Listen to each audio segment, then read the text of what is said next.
O yan, no? Welcome again, no, to another video, no. This is Attorney Elmer Lucero. So, ngayon naman, no, i-discuss natin itong hindi naman na ito kumbaga common na ito na nangyayari, no, sa ating mga jail facilities, no, yung mga overstaying. Pero napansin ko lang, no, na itong issue na ito, no, masyadong glaring sa akin kasi nga 4 years yun, no, yung tinagal ng tao sa kulungan, no. Supposed to be ay eligible na siya for release, no, pero nagstay pa siya ng 4 years, no. So alamin natin kung ano nangyari dito sa kaso na ito, no, through this GMA News Online, no, news article. Okay, basahin natin. So ang title ng news na ito ay PDL kept in jail 4 years longer than sentence due to error. So from the title pa lang, no, kaya siya nakulong ng 4 years, no, dahil nagkaroon ng error somewhere, no. So basahin natin kung saan nagkaroon ng error. Okay. So sorry, hindi pala namin napadala itong dokumento. So this was the reason given by the court staff to a consultant of the Department of Justice when he sought the release of a person deprived of liberty who overstayed his detention for more than 4 years. So hindi pala 4 years eksakto yung kanyang pagkakakulong, kundi more than 4 years. So kung mapapansin natin, no, ano ba yung status ng tao habang siya ay nakakulong?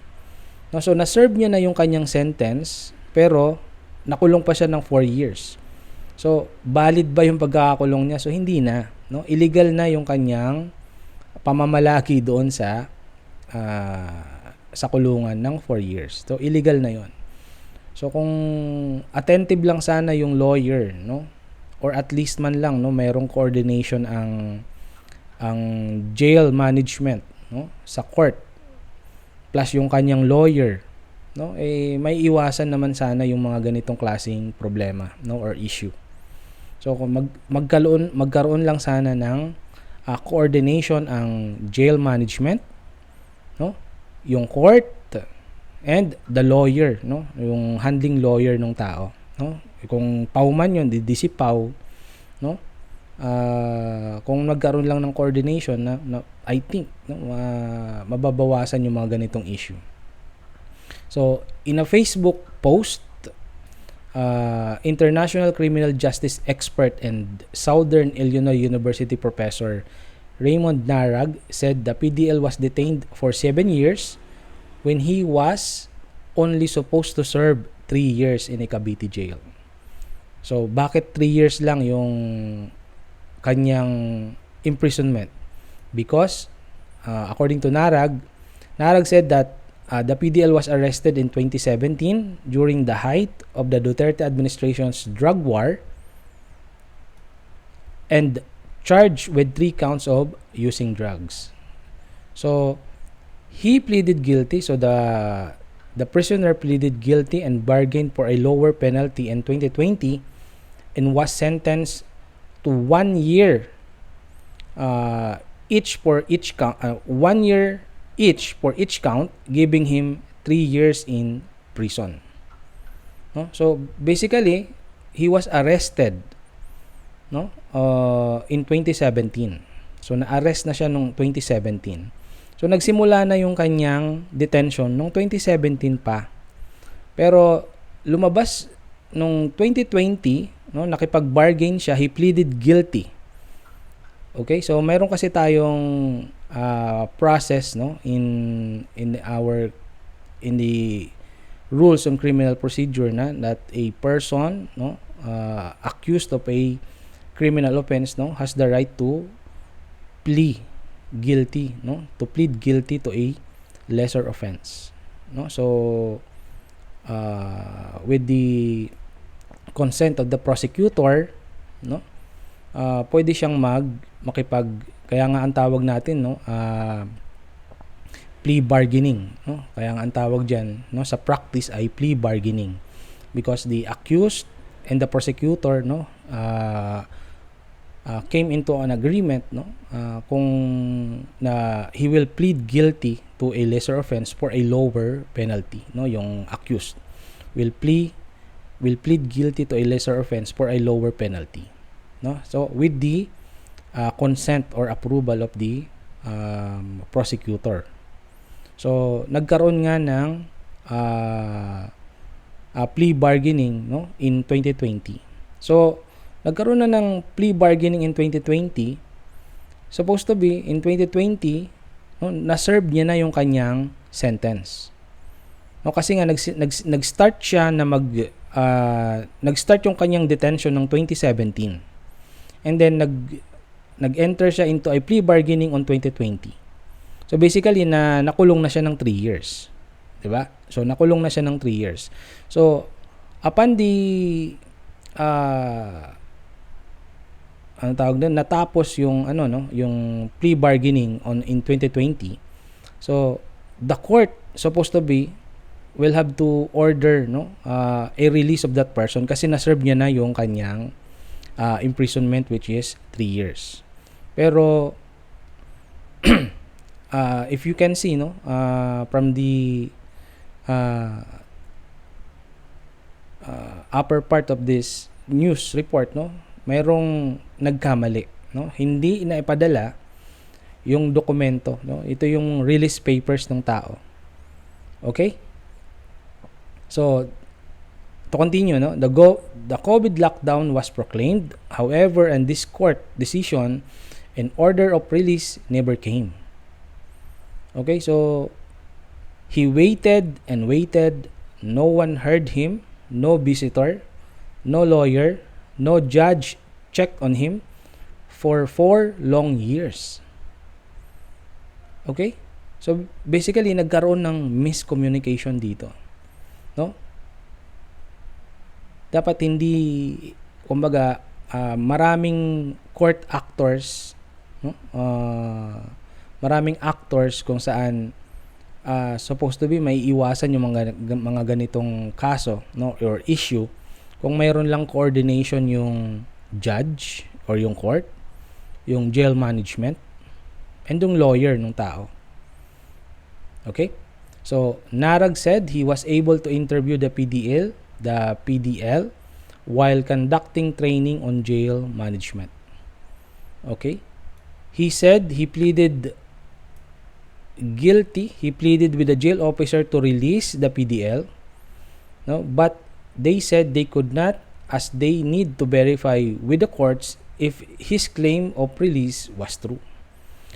According to Narag, the court staff was shocked to learn that the PDL was still in jail. Ay, sorry, hindi pala namin napadala itong mga dokumento. Sorry, we didn't send the documents, Narag said, quoting the court staff. The lamest of explanations given. He was released 7 days after I learned of his case. 7 additional days to his agony. But he could have languished longer, Narag added. GMA News Online has sought comment from the Supreme Court, but the SC has yet to respond as of posting. In December 2023, top officials from various government agencies and diplomats came together to address the congestion in the country's prisons and penal facilities through a national jail decongestion summit. Now, as part of the decongestion efforts, the government is fast-tracking the release of PDLs who have overstayed their detention. Okay? So, kung wala pang pumunta na expert in jail management, that conducts training on jail management, hindi pa malalaman na mayroong ganitong klaseng issue na 4 years nang nakakulong pero eligible na na lumaya. 4 years na namalagi. So, kaninong kasalanan na nagkaroon ng ganitong issue? I think it's more on lack of coordination between the courts, the BGMP officials and the lawyers, no, of the accused or the PDLs. So, kung mayroon lang coordination itong tatlo na to, no, may iwasan talaga yung mga ganitong kaso. Kasi alimbawa, no, kung nakalimutan ng court yung document, no, at least the lawyer of the PDL, no, could have follow up with the court, no, bakit nakakulong pa yung kliyente ko? We already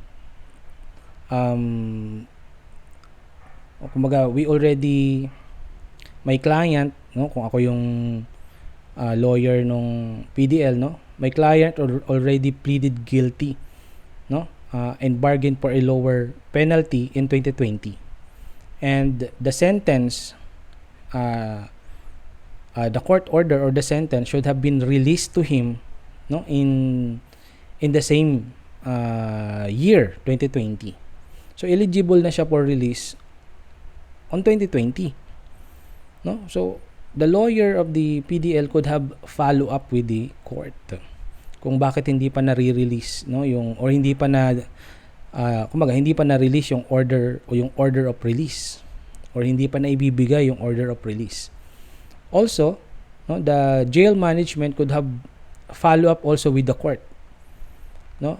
Mayroon kami ditong overstaying na sinasabi, kumbaga nagsabi na sa kanila yung PDL na overstaying na siya, and syempre pag nakarinig sila ng ganon, they have to at least man lang kahit papaano give their due diligence to the PDL, no. Also the jail management could have communicated with the court, no. Mayroon kami dito nagsasabi na release na siya, no. Totoo ba yung sinasabi niya? Can we check or can we confirm kung tama yung claim niya or yung sinasabi niya, no? And then the court, pwede nang ma-heads up yung court, no, nung dalawang party na yun, the jail management and the lawyer. Pero walang nag-follow up sa court, no? Kaya nagkaroon ng ganitong issue, no? Pero ano naman ang pwedeng gawin ng PDL, no? Pwede ba niyang kasuhan yung government because of this negligence, no? Under the constitution, no, the state cannot be sued without its consent. No, so hindi niya pwedeng kasuhan yung ating government, no? So because may state immunity nga, no, yung ating estado, immunity from suit. So hindi niya pwedeng kasuhan yung government. So sino yung pwede niyang kasuhan? So pwede niya bang kasuhan yung jail management? Maaari, no? But kailangan niya munang patunayan kung sino ba talaga yung negligent, no? Sino ba yung negligent, no? Main negligent. Negligent ba yung jail management? Negligent ba yung kanyang lawyer? Or negligent ba yung court? So doon lang maglalaro yung issue, no, kung sino yung negligent, then he can file a civil case, no, for damages against those personalities who are or who was negligent, no, in this particular manner, this particular issue. Okay? So again, no, I hope hindi naman ito very kumbaga ang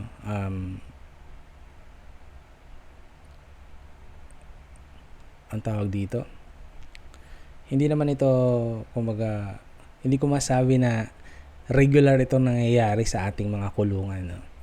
So pero yun naman talaga yung reality, no? So marami talaga yung mga ganitong cases sa ating mga bilangguan, no, na nag-overstay na. So there must be a coordination, no, na magkaroon ng coordination yung jail management, the court, and the lawyers, no, to avoid or to prevent this kind of issues, no, unless na hindi magko-coordinate yung mga actors na ito, no, hindi talaga mawawala yung mga ganitong issues sa ating mga bilangguan. Okay, so with that, no, yun lang yung masasabi ko sa issue na ito. Okay, and see you in my next upload. Bye bye.